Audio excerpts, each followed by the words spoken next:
Where art thou, O my beautiful? Afar I seek thee sadly, till the day is done, and o'er the splendor of the setting sun, cold, calm, and silvery, floats the evening star. Where art thou? Ah, where art thou?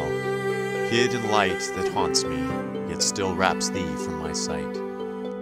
Not wholly, ah, not wholly, still love's eyes trace thy dim beauty through the mystic veil, like the young moon that glimmers faint and pale at noontide through the sunweb of the skies. But ah, I ope mine arms, and thou art gone, and only memory knows where thou hast shone.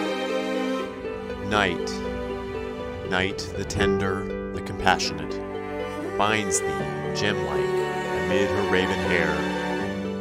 I dream, I see, I feel that thou art there, and stand all weeping at sleep's golden gate, till the leaves open, and the glory streams down through my tranced soul in radiant dreams. Too short,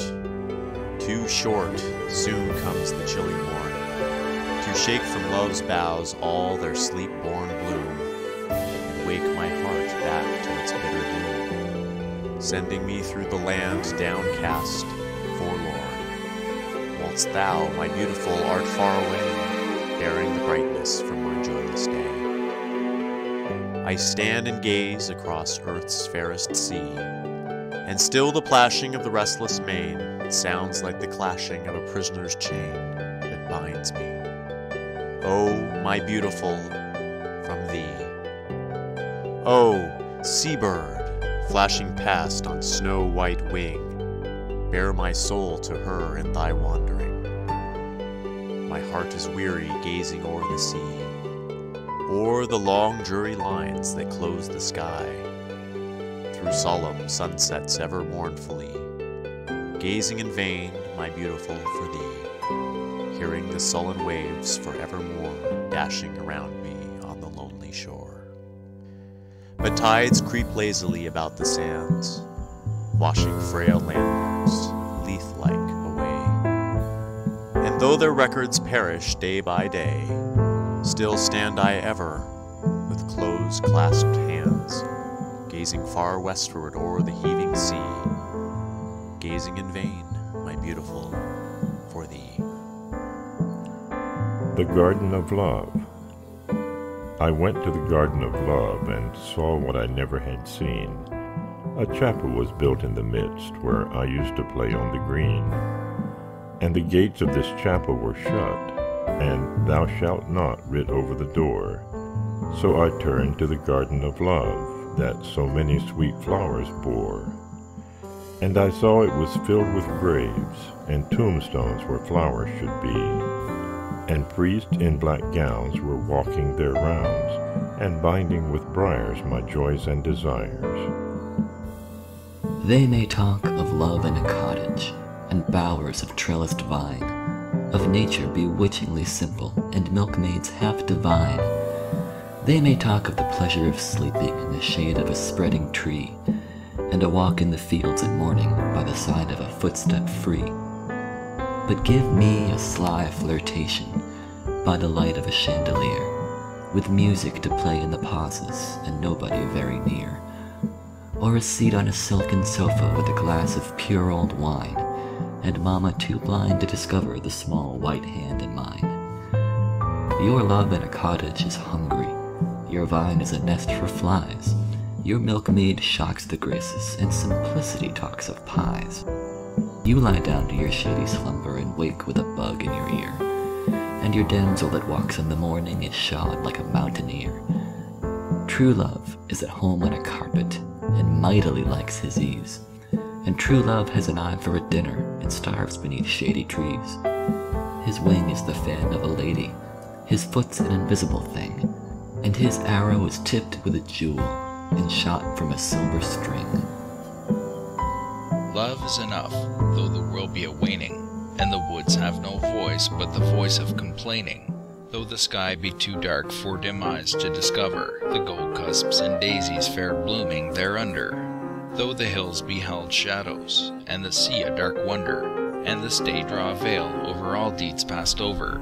Yet their hands shall not tremble, their feet shall not falter, the void shall not weary, the fear shall not alter these lips and these eyes of the loved and the lover. Since first I saw your face, I resolved to honor and renown you. If now I be disdained, I wish my heart had never known you. What? I that loved, and you that liked? Shall we begin to wrangle? No, no, no, my heart is fast, and cannot disentangle. The sun whose beams most glorious are, rejecteth no beholder, and your sweet beauty past compare, made my poor eyes the bolder, where beauty moves and wit delights, and signs of kindness bind me. There, oh there, where'er I go, I leave my heart behind me. If I admire or praise you too much, that fault you may forgive me. Or if my hands had strayed but a touch, then justly might you leave me. I asked you leave, you bade me love. Is now a time to chide me? No, no, no, I'll love you still, but fortune e'er betide me. Naked love did to thine eye, Chloris, once to warm him, fly, but its subtle flame and light scorched his wings and spoiled his sight. Forced from thence he went to rest in the soft couch of thy breast. But there met a frost so great as his torch extinguished straight. When poor Cupid, thus constrained, his cold bed to leave, complained, "Lass, what lodgings here for me, if all ice and fire she be?" Love thee, so well, so tenderly thou art loved, adored by me. Fame, fortune, wealth, and liberty were worthless without thee. Though brimmed with blessings, pure and rare, life's cup before me lay. Unless thy love were mingled there, I'd spurn the draught away. Love thee, so well, so tenderly thou art loved, adored by me. Fame, fortune, wealth, and liberty are worthless without thee. Without thy smile, the monarch's lot to me were dark and lone, while with it, even the humblest cot were brighter than his throne. Those worlds for which the conqueror sighs, for me would have no charms. My only world, thy gentle eyes, my throne, thy circling arms. Oh yes, so well, so tenderly thou art loved, adored by me. Whole realms of light and liberty were worthless without thee. There is no magic when we meet. We speak as other people do. You work no miracle for me, nor I for you. You are the wind and I the sea. There is no splendor anymore. I have grown listless as the pool beside the shore. But though the pool is safe from storm, and from the tide has found surcease, it grows more bitter than the sea for all its peace. When my soul touches yours, a great chord sings. How shall I tune it then to other things? Oh, that some spot in darkness could be found that does not vibrate whene'er your depths sound. But everything that touches you and me welds us, as played strings sound one melody. Where is the instrument whence the sounds flow? And whose the master hand that holds the bow? Oh, sweet song!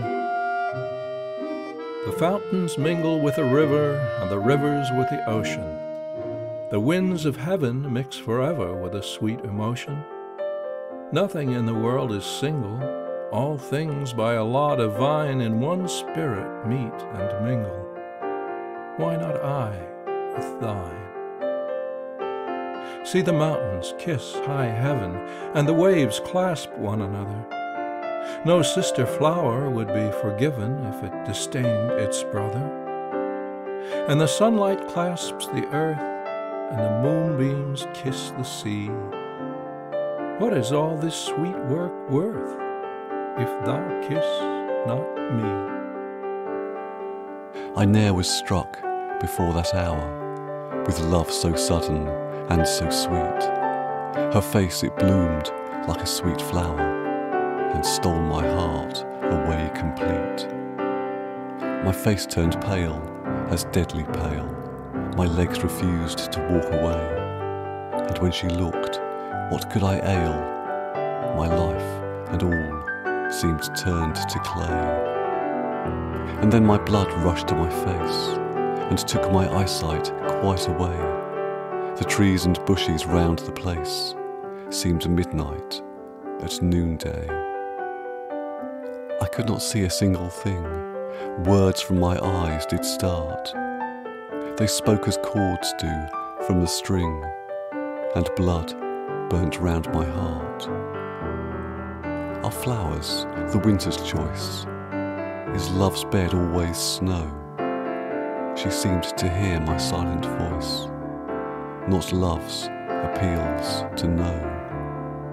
I never saw so sweet a face as that I stood before. My heart has left its dwelling place and can return no more. Let us go then, you and I, when the evening is spread out against the sky, like a patient etherized upon a table. Let us go through certain half-deserted streets, the muttering retreats of restless nights in one-night cheap hotels and sawdust restaurants with oyster shells. Streets that follow like a tedious argument of insidious intent to lead you to an overwhelming question. Oh, do not ask. What is it? Let us go and make our visit. In the room the women come and go, talking of Michelangelo. The yellow fog that rubs its back upon the window panes, the yellow smoke that rubs its muzzle on the window panes, licked its tongue into the corners of the evening, lingered upon the pools that stand in drains, let fall upon its back the soot that falls from chimneys, slipped by the terrace, made a sudden leap, and seeing that it was a soft October night, curled once about the house and fell asleep. And indeed there will be time for the yellow smoke that slides along the street, rubbing its back upon the window panes. There will be time to prepare a face to meet the faces that you meet. There will be time to murder and create, and a time for all the works and days of hands to lift and drop a question on your plate. Time for you and time for me, and time yet for 100 indecisions, and for 100 visions and revisions before the taking of a toast and tea. In the room the women come and go, talking of Michelangelo. And indeed there will be time to wonder, do I dare, and do I dare? Time to turn back and descend the stair with the bald spot in the middle of my hair. They will say, how his hair is growing thin. My morning coat, my collar mounting firmly to the chin. My necktie, rich and modest, but asserted by a simple pin. They will say, but how his arms and legs are thin. Do I dare disturb the universe? In a minute there is time for decisions and revisions, which a minute will revise. For I have known them all already, known them all. Have known the evenings, mornings, afternoons. I have measured out my life with coffee spoons. I know the voices dying with a dying pall beneath the music from a farther room. So how should I presume? And I have known the eyes already, known them all. The eyes that fix you in a formulated phrase. And when I am formulated, sprawling on a pin, when I am pinned and wriggling on the wall, then how should I begin to spit out all the butt-ends of my days and ways? And how should I presume? And I have known the arms already, known them all, arms that are braceleted and white and bare. But in the lamplight, down with light brown hair, is it the perfume from a dress that makes me so digress? Arms that lie along a table, or wrap about a shawl. And should I then presume? And how should I begin? Shall I say I have gone at dusk through narrow streets and watched the smoke that rises from the pipes of lonely men in shirt sleeves leaning out of windows? I should have been a pair of ragged claws scuttering across the floors of silent seas. And the afternoon, the evening sleeps so peacefully, smoothed by long fingers, asleep, tired. Or it but lingers, stretched on the floor here beside you and me. Should I, after tea and cakes and ices, have the strength to force the moment to its crisis? But though I have wept and fasted, wept and prayed, though I have seen my head, grown slightly bald, brought in upon a platter, I am no prophet, and here's no great matter. I've seen the moment of my greatness flicker, and I have seen the eternal footman hold my coat and snicker. And in short, I was afraid. And would it have been worth it after all, after the cups, the marmalade, the tea, among the porcelain, among some talk of you and me? Would it have been worthwhile to have bitten off the matter with a smile? To have squeezed the universe into a ball, to roll it toward some overwhelming question, to say, I am Lazarus, come from the dead, come back to tell you all, I shall tell you all. If one setting a pillow by my head should say, that is not what I meant at all, that is not it at all. And would it have been worth it after all? Would it have been worthwhile? After the sunsets and the dooryards and the sprinkled streets, after the novels, after the teacups, after the skirts that trail along the floor, and this and so much more. It is impossible to say just what I mean, but as if a magic lantern threw the nerves and patterns on a screen, would it have been worthwhile? If one, setting a pillow, throwing off a shawl, and turning toward the window should say, that is not it at all. That is not what I meant at all. No, I am not Prince Hamlet, nor was meant to be. Am an attendant lord, one that will do, to swell a progress, start a scene or two, to advise the prince, no doubt an easy tool, deferential, glad to be of use, politic, cautious, and meticulous, full of high sentence, but a bit obtuse, at times indeed almost ridiculous, almost at times a fool. I grow old, I grow old. I shall wear the bottoms of my trousers rolled. Shall I part my hair behind? Do I dare to eat a peach? Shall I wear white flannel trousers and walk upon the beach? I have heard the mermaids singing, each to each. I do not think that they will sing to me. I have seen them riding seaward on the waves, combing the white hair of the waves blown back, when the wind blows the water white and black. We have lingered in the chambers of the sea, by sea-girls breathed in seaweed, red and brown, till human voices wake us, and we drown. An old silver church in a forest is my love for you. The trees around it are words that I have stolen from your heart. An old silver bell, the last smile you gave, hangs at the top of my church. It rings only when you come through the forest and stand beside it, and then it has no need for ringing, for your voice takes its place. What is love? Is it a folly? Is it mirth or melancholy? Joys above, are there many or not any? What is love? If you please, a most sweet folly, full of mirth and melancholy, both of these, in its sadness worth all gladness, if you please. Prithee, where goes love a-hiding? Is he long in his abiding anywhere? Can you bind him when you find him? Prithee, where? With spring days love comes and dallies, upon the mountains, through the valleys lie love's ways. Then he leaves you and deceives you in spring days. Love's silence. Because I breathe not love to every one, nor do not use set colours for to wear, nor nourish special locks of vowed hair, nor give each speech a full point of a groan, the courtly nymphs, acquainted with the moan of them who on their lips love standard bear. What he, say they of me? Now I dare swear. He cannot love, no, no, let him alone. And think so still, if Stella know my mind. Profess indeed I do not Cupid's art. But you, fair maids, at length this true shall find, that his right badge is but worn in the heart. Dumb swans, not chattering pies, do lovers prove. They love indeed, who quake to say they love.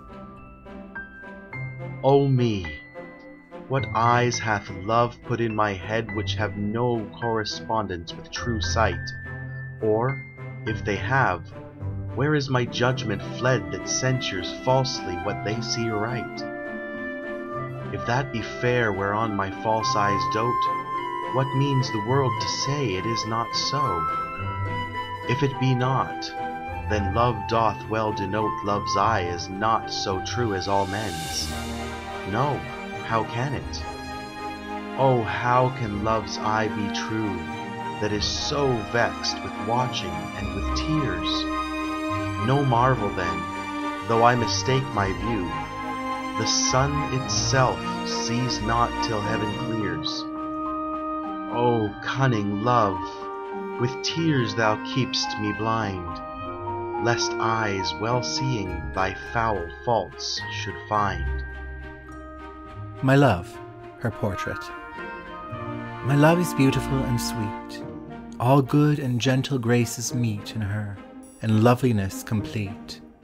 My love is precious, nor for me in all this world on land or sea can other worthy treasure be. My love is constant, in her eyes, true, pure, and steadfast, beauty lies serene and noble as the skies. From the desert I come to thee on a stallion shod with fire, and the winds are left behind in the speed of my desire. Under thy window I stand, and the midnight hears my cry. I love thee, I love but thee, with a love that shall not die, till the sun grows cold, and the stars are old, and the leaves of the judgment book unfold. Look from thy window and see my passion and my pain. I lie on the sands below, and I faint in thy disdain. Let the night winds touch thy brow with the heat of my burning sigh, and melt thee to hear the vow of a love that shall not die, till the sun grows cold, and the stars are old, and the leaves of the judgment book unfold. My steps are nightly driven by the fever in my breast, to hear from thy lattice breathe the word that shall give me rest. Open the door of thy heart, and open thy chamber door, and my kisses shall teach thy lips the love that shall fade no more, till the sun grows cold, and the stars are old, and the leaves of the judgment book unfold. Love, such a starved bank of moss, till that May morn blue ran the flash across, violets were born. Sky, what a scowl of cloud, till near and far, ray on ray split the shroud, splendid, a star. World, how it walled about life with disgrace, till God's own smile came out. That was thy face. 2 hills, and between a velvety green, where breezes caressed each blade heaven blessed. a grove, and beyond a silvery pond, reflecting the skies with diamond-lit eyes. A fresh eve in May, a world young and gay. A green field below, a blue field above. 'Twas there long ago I found my first love. A ghetto-walled town, a shanty bowed down, half empty a room, enshrouded in gloom. A maiden whose life, embittered by strife, whose face sad and pale, told poverty's tale. A wintry black night, no fuel, no light. An earth deaf below, a sky mute above. 'Twas there long ago I lost my first love.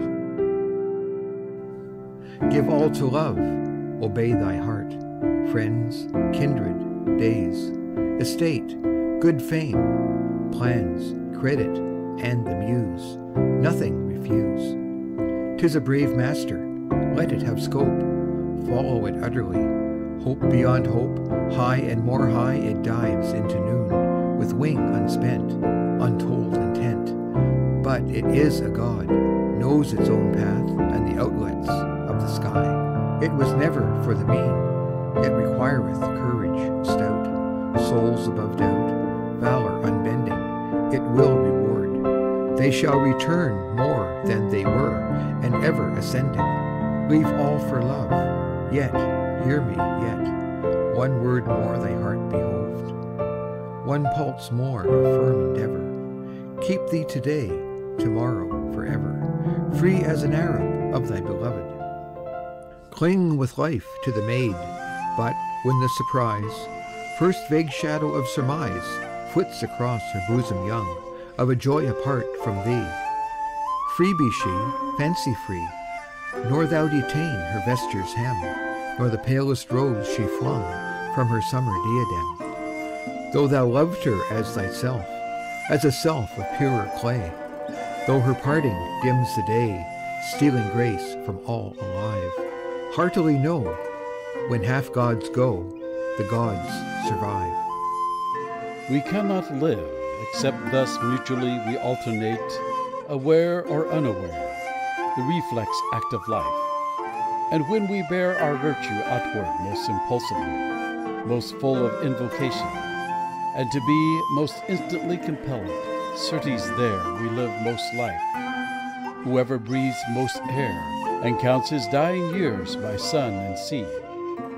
But when a soul by choice and conscience doth throw out her full force on another soul, the conscience and the concentration both make mere life love. For life imperfect whole and aim consummated is love in sooth, and nature's magnet heat round pole with pole. All thoughts, all passions, all delights, whatever stirs this mortal frame, are all but ministers of love and feed his secret flame. Oft in my waking dreams do I live o'er again that happy hour, when midway on the mount I lay beside the ruined tower. The moonshine stealing o'er the scene had blended with the lights of eve, and she was there, my hope, my joy, my own dear Genevieve. She leaned against the armed man, the statue of the armed knight. She stood and listened to my lay amid the lingering light. Few sorrows hath she of her own, my hope, my joy, my Genevieve. She loves me best whene'er I sing the songs that make her grieve. I played a soft and doleful air, I sang an old and moving story, an old rude song that suited well that ruin wild and hoary. She listened with a fitting blush, with downcast eyes and modest grace, for well she knew I could not choose but gaze upon her face.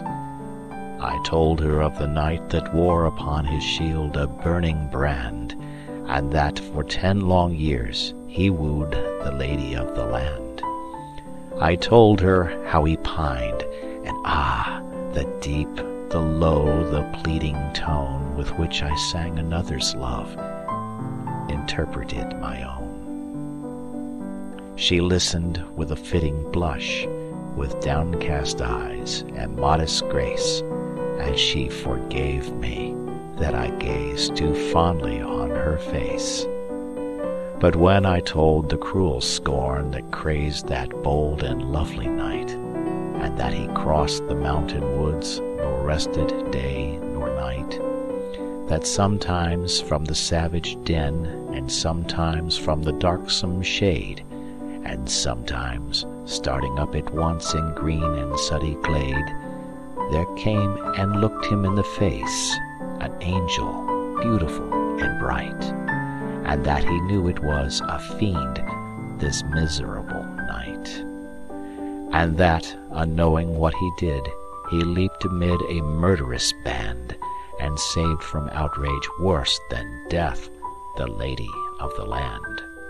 And how she wept and clasped her knees, and how she tended him in vain, and ever strove to expiate the scorn that crazed his brain, and that she nursed him in a cave, and how his madness went away, when on the yellow forest leaves a dying man he lay. His dying words. But when I reached that tenderest strain of all the ditty, my faltering voice and pausing harp disturbed her soul with pity. All impulses of soul and sense had thrilled my guileless Genevieve, the music and the doleful tale, the rich and balmy eve, and hopes and fears that kindle hope, an indistinguishable throng, and gentle wishes long subdued and cherished long. She wept with pity and delight, she blushed with love and virgin shame, and like the murmur of a dream, I heard her breathe my name. Her bosom heaved, she stepped aside, as conscious of my look she stepped. Then suddenly, with timorous eye, she fled to me and wept. She half enclosed me with her arms, she pressed me with a meek embrace, and bending back her head, looked up and gazed upon my face. 'Twas partly love, and partly fear, and partly 'twas a bashful art, that I might rather feel than see the swelling of her heart. I calmed her fears, and she was calm, and told her love with virgin pride, and so I won my Genevieve, my bright and beauteous bride. You sent me a love song, I frankly concede it. With you as my love song, I hardly dare need it. For music and beauty, the gifts of the graces, far more than in songs, are in maidens' embraces. My heart too, my dearest, with love songs is laden, but none half so sweet as the kiss of a maiden. Hand in hand, and lip to lip, I saw them in a park, hearts aflame and eyes aglow, whispering in the dark, dreaming of my dreams long dead, and of my youth long past. Musingly I asked my heart how long their love would last. Whispering, my heart replied, midst earthly stress and strife, 1 hour of bliss, 1 hour of love, is worth a loveless life. To Esther, what is love? You asked me, child, and in doubt you gazed and smiled. For your heart, your virgin heart, still is safe from Cupid's dart. But there soon will come a day when I love you, you will say, when of men beneath the sun, one will be your only one. Wondrous things will happen then, which will alter world and man, which will make in chorus sing bird and breeze and brook and spring, and our gloom-bespotted globe make itself in radiance robe, make the heavens chant a hymn, like your heart to him, sweetly sad and sadly sweet. They, I love you, will repeat. I love you, my sweetheart. The earth and the heaven will sing. I love you, my sweetheart, as lilies love dew in the spring. I love you, my sweetheart. For you day and night do I long. I love you, my sweetheart, for love is life's beautiful song. Yes, my child, it may seem strange, but in truth the world will change. Greener will be field and dell, sweeter will the roses smell, brighter will the heavens shine, and your heart will sweetly pine. Then a sparklet from the skies will be kindled in your eyes. Ah, my child, that very spark lit the world when worlds were dark. When Jehovah made our earth frail like infants after birth, he upon it gazed and smiled, said, I love you to his child. Yet, my darling, do not deem that love's path is one fair dream, that your lover's smile or glance will of life make one long trance, that each day and all life long you will hear that magic song, ever soar in rapturous mirth, never heed our careworn earth, that to love means hence to live, all to take and not to give. I love you, my sweetheart, for comfort and pleasure I crave. I love you, my sweetheart, that you be my gold-fettered slave. I love you, my sweetheart. To you from on high I look down. I love you, my sweetheart, then I am your kingdom and crown. Nay, I love you does not mean I shall be your mistress queen. You shall serve me night and day, slave and toil, my whims obey. Child, I love you rather means all the crowns of all the queens I shall gladly give with my chosen one to live. I will bring you comfort, rest, nestling at your faithful breast, make your home a godly shrine, where your honor will be mine, be a mother and a wife, be a friend and a mate in life, offer you a woman's wealth, beauty, faith, and youth and health, and if need be, rock night long my sick baby with a song. Child, I love you means to you I shall forever be true. With my lover, husband, friend, I shall go to earth's far end, and a cottage small and dim will a palace be with him. Yea, I love you. Joy and care I with you will ever share. Want or riches, shame or pride, you will find me by your side. Child, I love you means no chain shall our sacred love restrain. As the stars and as the sea, be it pure and be it free. Be it to the kindling fire that to great deeds shall inspire. From this day until life's end, you my faithful guide and friend. I love you, my sweetheart, with you I will fearlessly go. I love you, my sweetheart, through sorrow and worry and woe. I love you, my sweetheart, for better or worse you are mine. I love you, my sweetheart, my love is unselfish, divine. Such, my darling, is true love, that makes heaven smile above, that makes angels bless the day, when I love you, you must say. We use the name of love to suit mere whim. Sometimes we mean desire, oft fascination, respect perhaps, esteem or admiration, even reverence, in the guise of love we hymn. Such whims are idle. Love should not be called for thoughts so small, so limited in reach. If these were all combined, we then might teach the combination to be loved and enthralled. True love is free. The wide surrounding skies cannot confine this heaven-engendered power. Yet if they pay its price, self-sacrifice, the sad, the gay may gain it in a day, while men may prove they love within that hour, that they can bless what has despised their sighs. Amarantha, sweet and fair, forbade to braid that shining hair, as my curious hand or eye hovering round thee, let it fly as unconfined as its ravisher, the wind, who has left his darling east to wanton o'er this spicy nest. Every tree must be confessed, but neatly tangled at the best, like a clue of golden thread, most excellently ravelled. Do not then wind up that light in ribands, and o'ercloud the night, like the sun in his early ray, but shake your head and scatter day. To Althea, from Prison, by Richard Lovelace.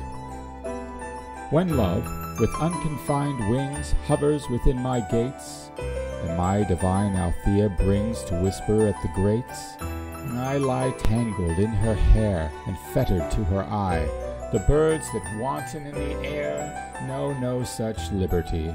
Stone walls do not a prison make, nor iron bars a cage. Minds innocent and quiet, take that for a hermitage. If I had freedom in my love, and in my soul am free, angels alone that soar above enjoy such liberty. My true love hath my heart, and I have his, but just exchange one for the other given. I hold his dear, and mine he cannot miss. There never was a bargain better driven. His heart in me keeps me and him in one. My heart in him his thoughts and senses guides. He loves my heart, for once it was his own. I cherish his, because in me it bides. His heart his wound received from my sight. My heart was wounded with his wounded heart. For as from me on him his hurt did light, so still, methought, in me his hurt did smart. Both equal hurt, in this change sought our bliss. My true love hath my heart, and I have his. Seest thou yonder craggy rock, whose head o'erlooks the swelling main, where never shepherd fed his flock, or careful peasant sowed his grain? No wholesome herb grows on the same, or bird of day will on it rest.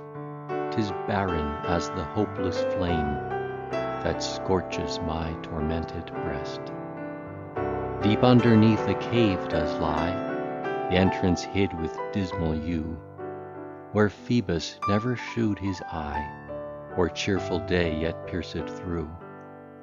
In that dark melancholy cell, retreat in solace to my woe. Love's sad despair and I do dwell, the springs from whence my griefs do flow. Treacherous love that did appear, when he at first approached my heart, dressed in a garb far from severe, or threatening aught of future smart.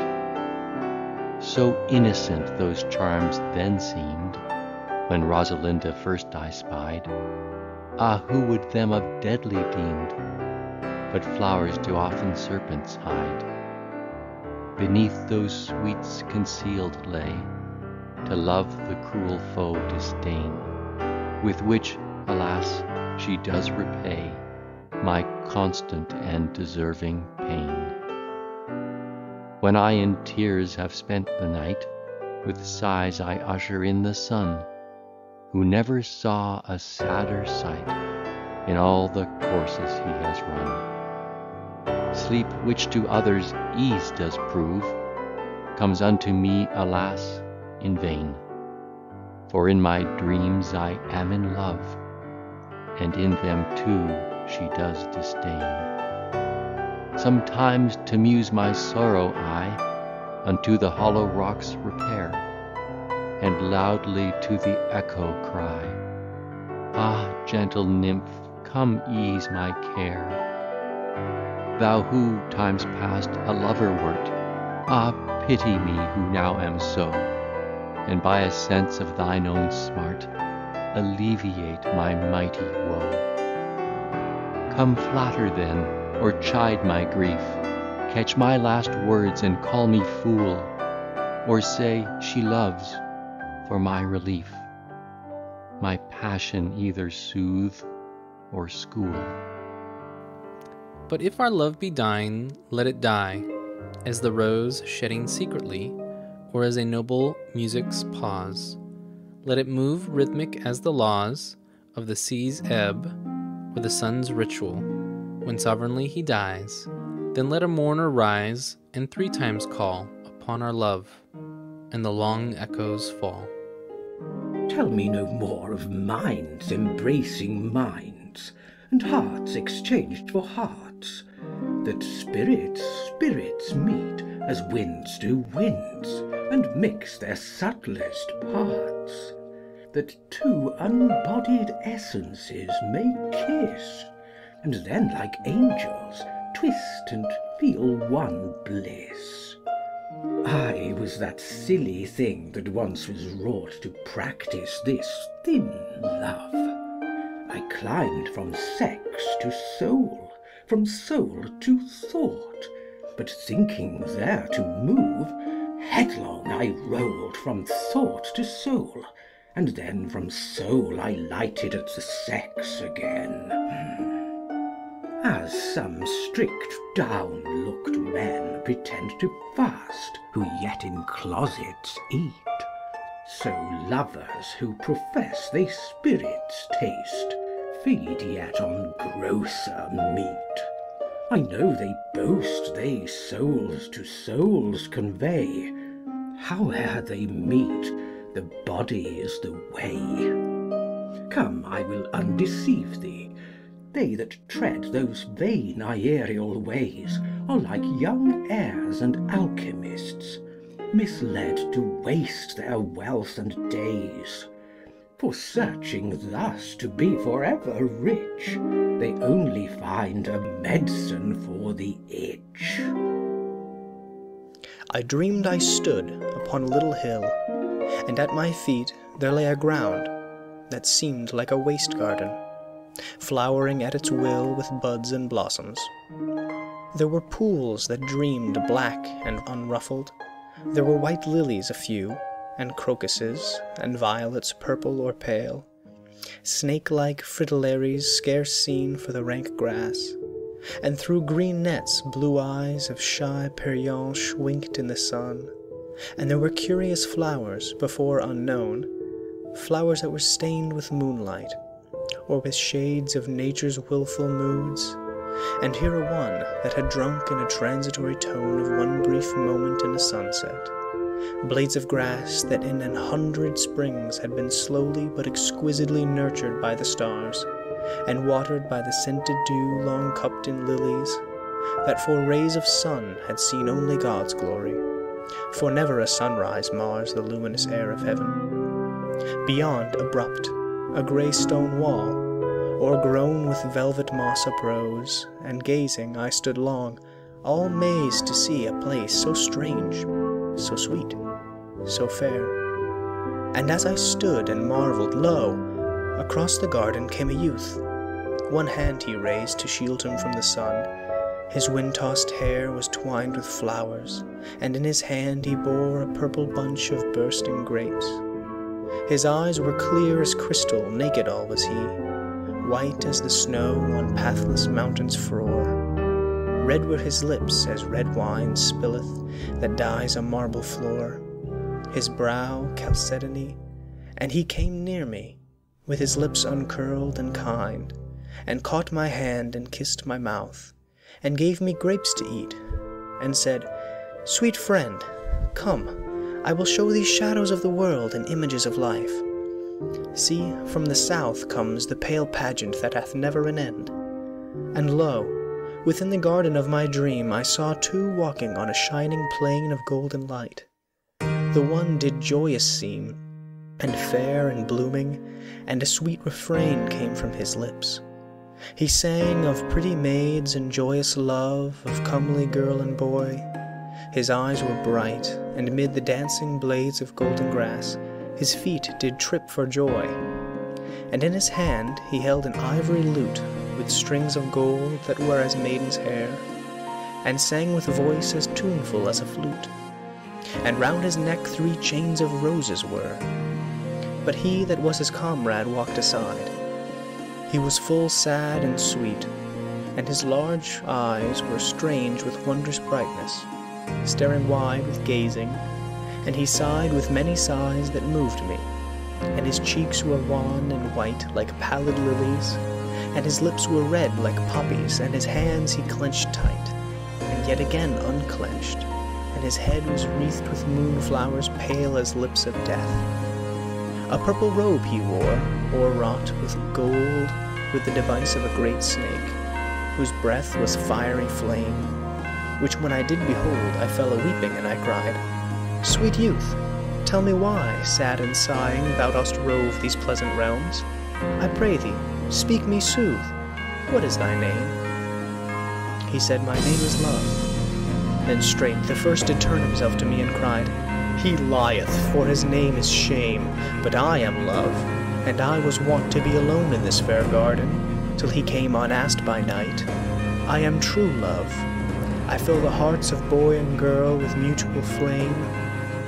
Then sighing, said the other, Have thy will. I am the love that dare not speak its name.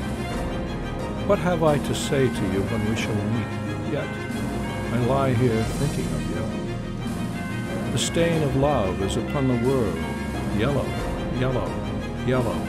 It eats into the leaves, smears with saffron the horned branches that lean heavily against the smooth purple sky. There is no light, only a honey-thick stain that drips from leaf to leaf and limb to limb, spoiling the colors of the whole world. I am alone.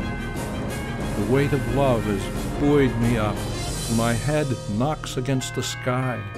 See me! My hair is dripping with nectar. Starlings carry it on their black wings. See, at last, my arms and my hands are lying idle. How can I tell if I shall ever love you again, as I do now? We have walked in love's land a little way. We have learnt his lesson a little while. And shall we not part at the end of day, with a sigh, a smile? A little while in the shine of the sun, we were twined together, joined lips, forgot how the shadows fall when the day is done, and when love is not. We have made no vows, there will none be broke. Our love was free as the wind on the hill. There was no word said we need wish unspoke. We have wrought no ill.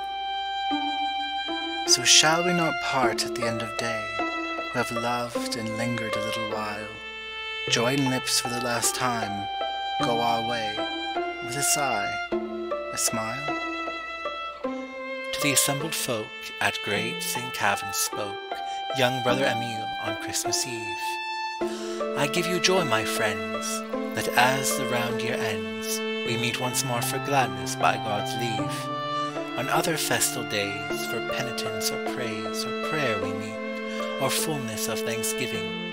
Tonight we calendar the rising of that star, which lit the old world with new joy of living. Ah, we disparage still the tidings of goodwill, discrediting love's gospel now as then, and with the verbal creed that God is love indeed, who dares make love his God before all men? Shall we not, therefore, friends, resolve to make amends to that glad inspiration of the heart, to grudge not, to cast out selfishness, malice, doubt, anger, and fear, and for the better part, to love so much, so well, the spirit cannot tell the range and sweep of her own boundary. There is no period between the soul and God. Love is the tide, God the eternal sea. Today we walk by love. To strive is not enough, save against greed and ignorance and might. We apprehend peace comes, not with the roll of drums, but in the still processions of the night. And we perceive not awe but love is the great law that binds the world together safe and whole. The splendid planets run their courses in the sun. Love is the gravitation of the soul. In the profound unknown, illumined, fair and lone, each star is set to shimmer in its place. In the profound divine, each soul is set to shine, and its unique appointed orbit trace. There is no near nor far, where glorious Algebar swings round his mighty circuit through the night, yet where without a sound the winged seed comes to ground, and the red leaf seems hardly to alight. One force, one lore, one need for satellite and seed, in the serene benignity for all, letting her time-glass run with stardust sun by sun. In nature's thought there is no great nor small. There is no far nor near within the spirit's sphere. The summer sunset's scarlet-yellow wings are tinged with the same dye that paints a tulip's ply. And what is colour but the soul of things?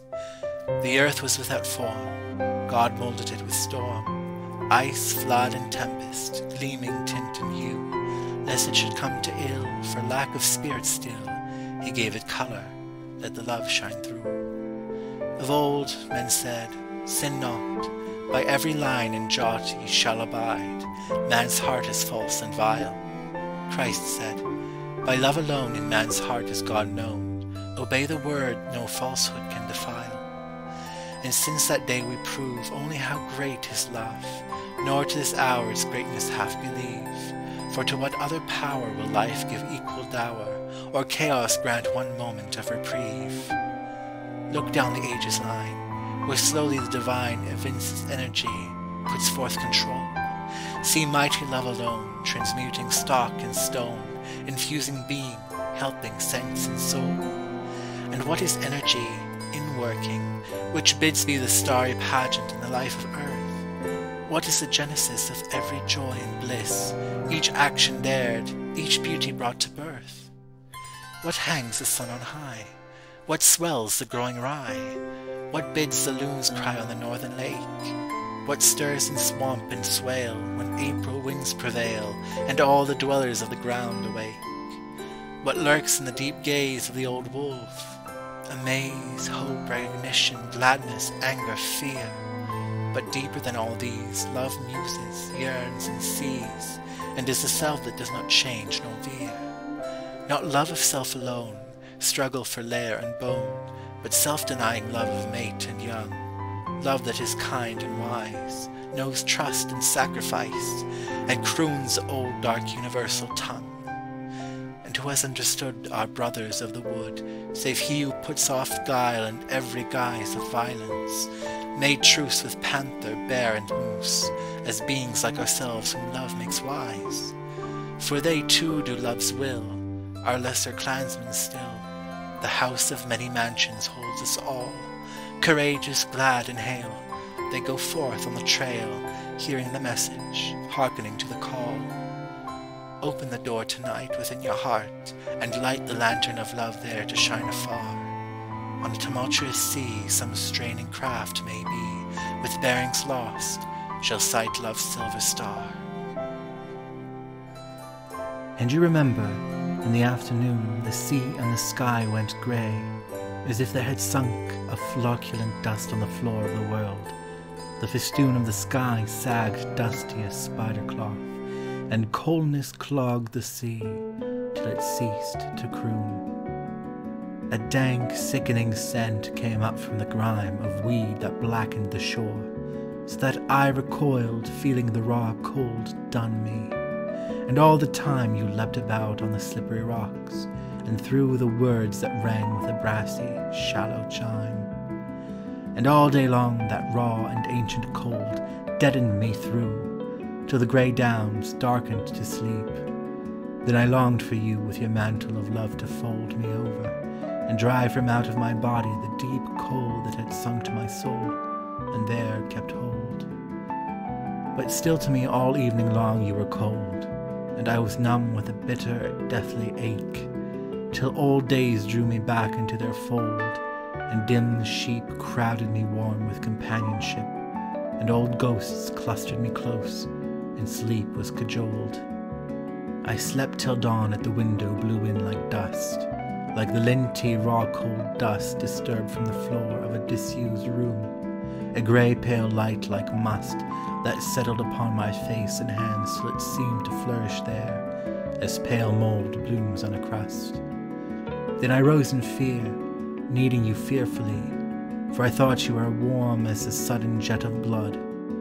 I thought I could plunge in your spurting hotness and be clean of the cold and the must.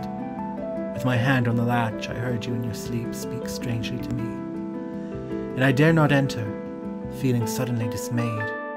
So I went and washed my deadened flesh in the sea, and came back tingling clean, but worn and frayed with cold, like the shell of the moon. And strange it seems that my love has dawned and rose again, like the love of a maid. Fasten your hair with a golden pin, and bind up every wandering tress. I bade my heart build these poor rhymes. It worked at them day out, day in, building a sorrowful loveliness out of the battles of old times. You need but lift a pearl-pale hand, and bind up your long hair and sigh, and all men's hearts must burn and beat, and candle-like foam on the dim sand, and stars climbing the dew-dropping sky, live but to light your passing feet. Love.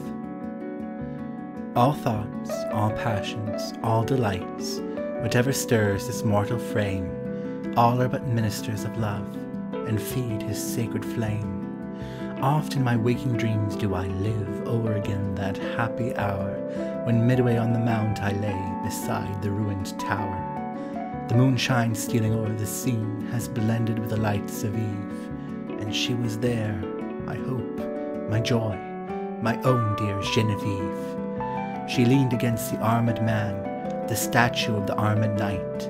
She stood and listened to my lay amid the lingering light. Few sorrows hath she of her own, my hope, my joy, my Genevieve.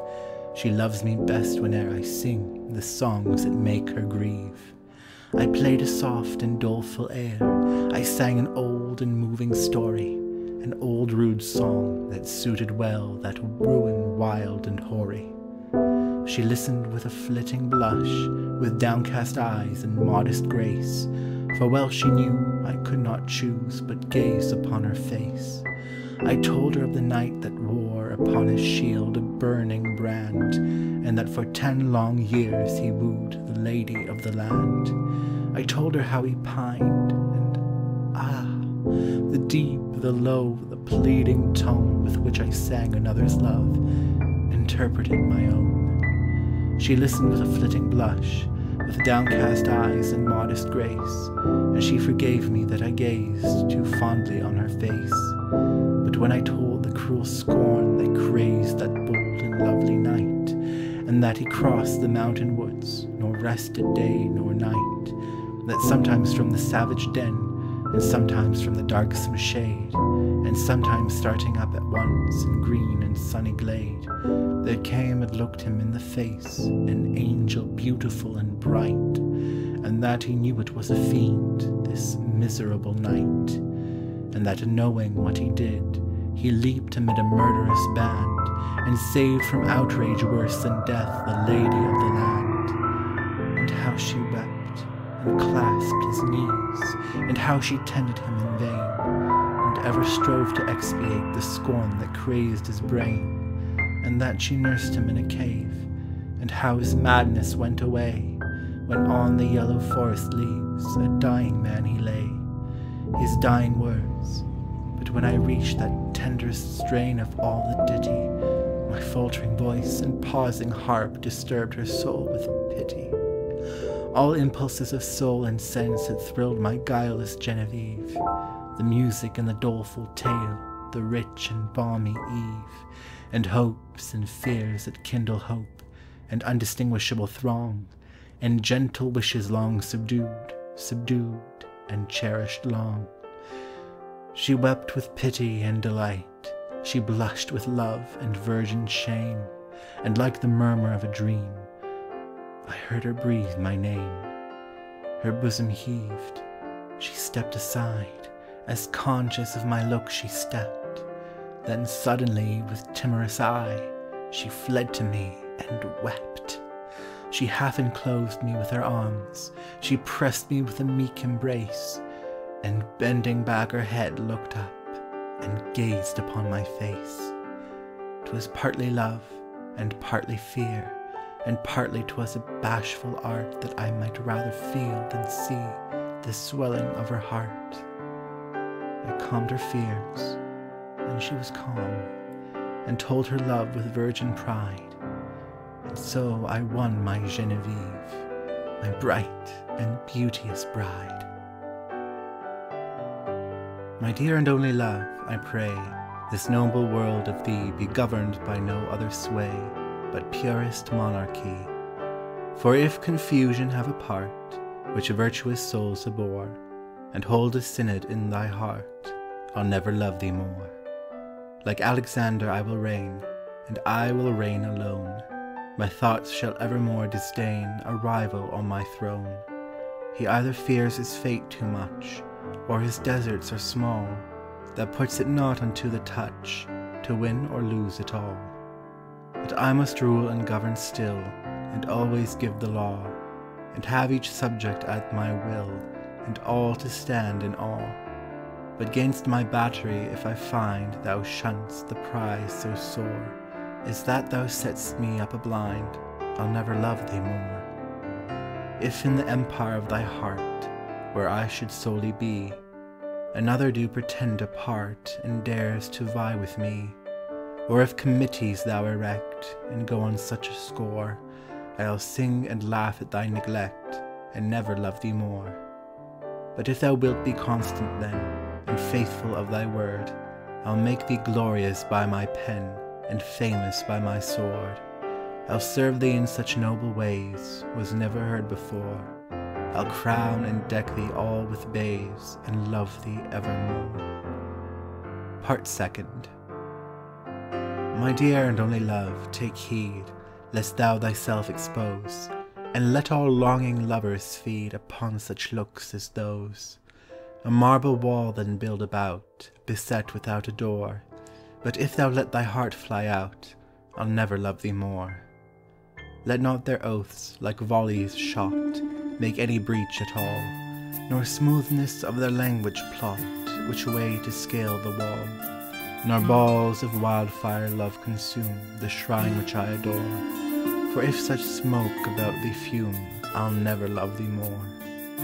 I think thy virtues be too strong to suffer by surprise, those victualled by my love so long, the siege at length must rise, and leave thee ruled in that health and state thou wast before. But if thou turn a commonwealth, I'll never love thee more. Or if by fraud or by consent thy heart to ruin come, I'll sound no trumpet as I wont, nor march by tuck of drum, but hold my arms like ensigns up, thy falsehood to deplore, and bitterly will sigh and weep, and never love thee more. I'll do with thee as Nero did, when Rome was set on fire, not only all relief forbid, but to a hill retire, and scorn to shed a tear to see thy spirit grown so poor, but smiling sing until I die, I'll never love thee more.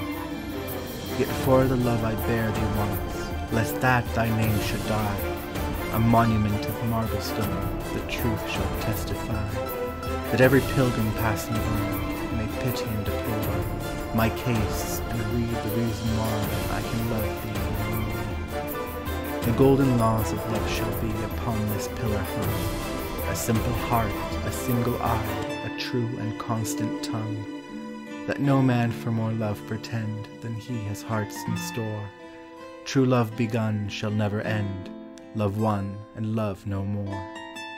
Then shall thy heart be set by mine, but in far different case. For mine was true, so was not thine, but looked like Janus's face. For as the waves with every wind, so sailst thou every shore, and leav'st my constant heart behind. How can I love thee more? My heart shall with the sun be fixed for constancy most strange, and thine shall with the moon be mixed, delighting eye in change. Thy beauty shined at first more bright, and woe is me therefore, that ever I found thy love so light, I could love thee no more. The misty mountains, smoking lakes, the rocks' resounding echo, the whistling wind that murmur makes, shall with me sing, hey ho! The tossing seas, the tumbling boats, tears dropping from each shore, shall tune with me their turtle notes, I'll never love thee more. As doth the turtle, chaste and true, her fellow's death regret, and daily mourns for his adieu, and ne'er renews her mate. So though thy faith was never fast, which grieves me wondrous sore, yet I shall live in love so chaste, that I shall love no more. And when all gallants ride about these monuments to view, whereon is written in and out, thou traitress and untrue, then in a passion they shall pause, and thus say, sighing sore, Alas, he had too just a cause, never to love thee more. And when that tracing goddess fame from east to west shall flee, she shall record it to thy shame, how thou hast loved me, and how in odds our love was such as few have been before. Thou loved too many, and I too much, so I can love no more. The mountains of Bakhparma are great enough, but my love is greater. The glaciers that marble their tops are white, but your breasts are whiter. The antelope stricken by my bullet weeps a red blood from its wound, which dyes with large red flowers the field of the blowing jasmine flowers of snow. Your arms are whiter than the jasmine flowers of snow, and your kisses redder than the blood of the antelope. The mountains of Bakhparma are great enough, but my love is greater. The wind screaming in the forest when the wind of Russia blows is milder than the desire that draws me to thee. Your body smells richer than the resin that weeps in the sun from slender pines, and your mouth has more of odors than mint flowers throw on the air. When you are by my side, I feel in my body a warmth more suave than the softest sun rays. And when you go away from me, my sadness is blacker than the lowering night great with storm. The wind screaming in the forest when the wind of Russia blows is milder than the desire that draws me to thee. Mine. Mine by the right of the white election, mine by the royal seal, mine by the signing the scarlet prison bars cannot conceal, mine here in vision and in veto, mine by the grave's repeal, titled, confirmed, delirious charter, mine while the ages steal. 2. Bequest. You left me, sweet, 2 legacies. A legacy of love, a heavenly Father would content, had he the offer of. You left me boundaries of pain, capacious as the sea, between eternity and time, your consciousness and me. 3. Altar, when the hills do, falter, when the sun, question if his glory be the perfect one. Surfeit, when the daffodil doth the dew, even as herself. O friend, I will of you. 4. Suspense. Elysium is as far as to the very nearest room, if in that room a friend await felicity or doom. What fortitude the soul contains, there it can so endure the accent of a coming foot, the opening of a door. 5. Surrender.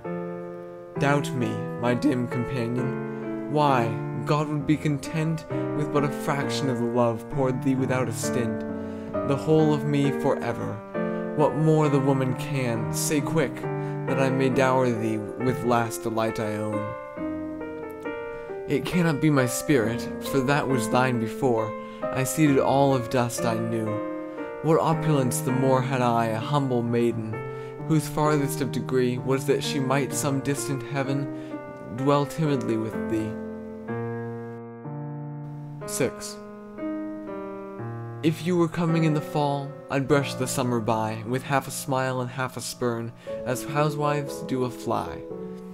If I could see you in a year, I'd wind the months into balls and put them each in separate drawers until their time befalls.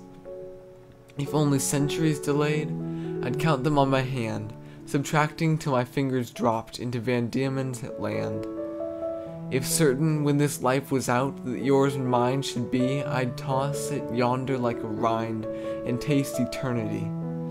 But now, all ignorant of the length of time's uncertain wing, it goads me, like the goblin bee, that will not state its sting. 7. With a flower. I hide myself within a flower, that wearing on your breast, you unsuspecting, wear me too, and angels know the rest. I hide myself within my flower, that fading into your vase, you, unsuspecting, feel for me almost a loneliness. 8. Proof. That I did always love, I bring thee proof, that till I loved, I did not love enough, that I shall love always, I offer thee that love is life, and life hath immortality. This dost thou doubt, sweet? Then have I nothing to show but Calvary. 9. Have you got a brook in your little heart where bashful flowers blow, and blushing birds go down to drink, and shadows tremble so, and nobody knows, so still it flows, that any brook is there, and yet your little draught of life is daily drunken there? Then look out for that little brook in March, when the rivers overflow and the snows come hurling from the hills and the bridges often go, and later, in August it may be, when the meadows parching lie, beware lest this little brook of life some burning noon go dry. 10. Transplanted. As if some little arctic flower upon the polar hem went wandering down the latitudes, until it puzzled, came to continents of summer, to firmaments of sun, to strange bright crowds of flowers and birds of foreign tongue.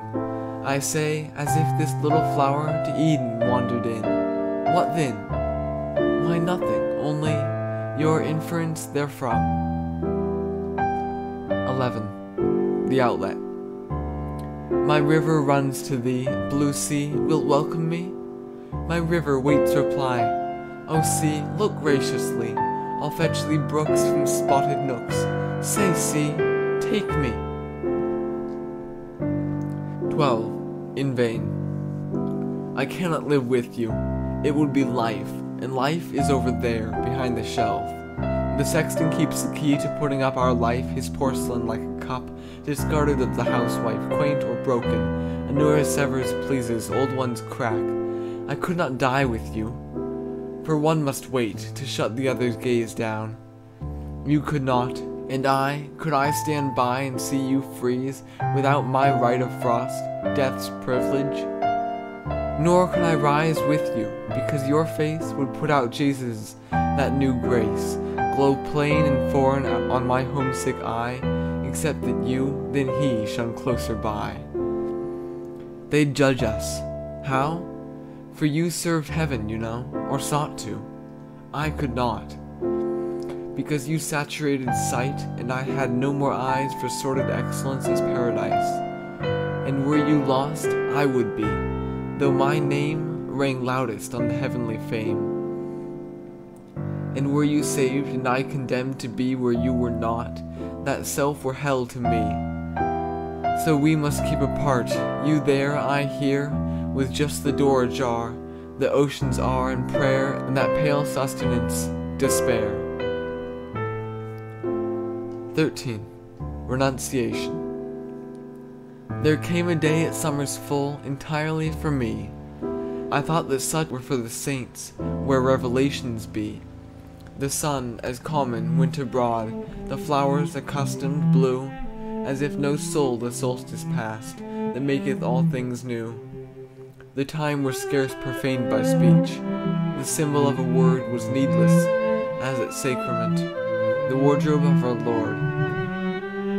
Each was to each the sealed church, permitted to commune this time, lest we too awkward show at supper of the Lamb, the hours slid fast, as hours will, clutched tight by greedy hands, so faces on two decks look back, bound to opposing lands.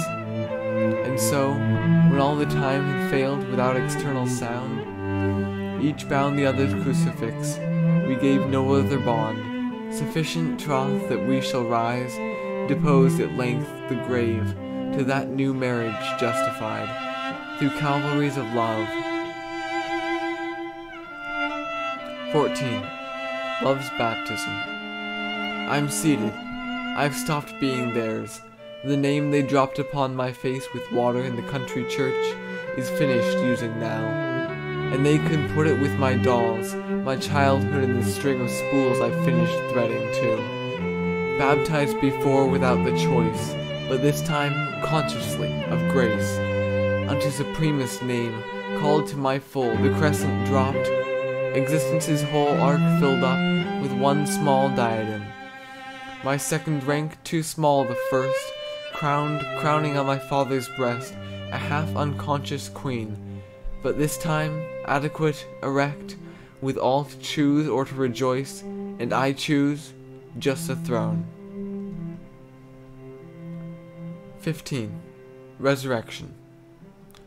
'Twas a long parting, but the time for interview had come. Before the judgment seat of God, the last and second time, these fleshless lovers met, a heaven in gaze, a heaven of heavens, the privilege of one another's eyes.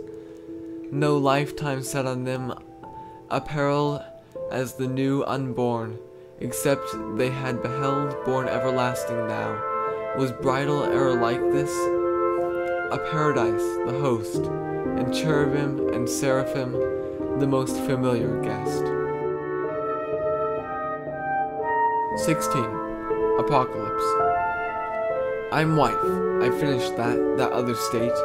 I'm czar, I'm woman now, it's safer so. How odd the girl's life looks behind that soft eclipse. I think the earth seems so to those in heaven now. This being comfort then, the other kind was pain. But why compare? I'm wife. Stop there. 17. The wife. She rose to his requirement, dropped the playthings of her life to take the honorable work of woman and of wife. If aught she missed in her new day of amplitude or awe, or first perspective of the gold, in using more away. It lay unmentioned as the sea develops pearl and weed, but only to himself is known the fathoms they abide. 18. Apotheosis. Come slowly, Eden. Lips unused to thee, bashful, sip thy jasmines, as the fainting bee, reaching late his flower, round her chamber hums, counts his nectars, enters, and is lost in balms. Not as all other women are, is she that to my soul is dear. Her glorious fancies come from far, beneath the silver evening star, and yet her heart is ever near. Great feelings hath she of her own, which lesser souls may never know. God giveth them to her alone, and sweet they are as any tone, wherewith the wind may choose to blow. Yet in herself she dwelleth not, although no home were half so fair, no simplest duty is forgot. Life hath no dim and lowly spot that doth not in her sunshine share. She doeth little kindnesses, which most leave undone or despise, for naught that sets one's heart at ease, and giveth happiness or peace, is low esteemed in her eyes. She hath no scorn of common things, and though she seems of other birth, round us her heart entwines and clings, and patiently she folds her wings to tread the humble paths of earth. Her glorious fancies come from far, and deeds of weekday holiness fall from her noiseless as the snow, nor hath she ever chanced to know that aught were easier than to bless. She is most fair, and thereunto her life doth rightly harmonise, feeling or thought that was not true, ne'er made less beautiful the blue, unclouded heaven of her eyes. She is a woman, one in whom the springtime of her childish years hath never lost its fresh perfume, though knowing well that life hath room for many blights and many tears. I love her with a love as still as a broad river's peaceful might, which by high tower and lowly mill goes wandering at its own will, and yet doth ever flow aright. And on its full, deep rest serene, like quiet isles my duties lie, it flows around them and between, and makes them fresh and fair and green, sweet homes wherein to live and die. So sweet love seemed. So sweet love seemed that April morn, when first we kissed beside the thorn. So strangely sweet it was not strange, we thought that love could never change. But I can tell, let truth be told, that love will change in growing old, though day by day is not to see, so delicate his motions be.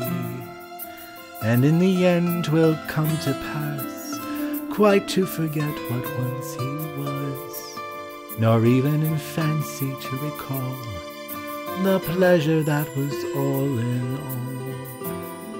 His little spring, that sweet we found, so deep in summer floods is drowned. I wander bathed in joy complete, how love so young could be so sweet.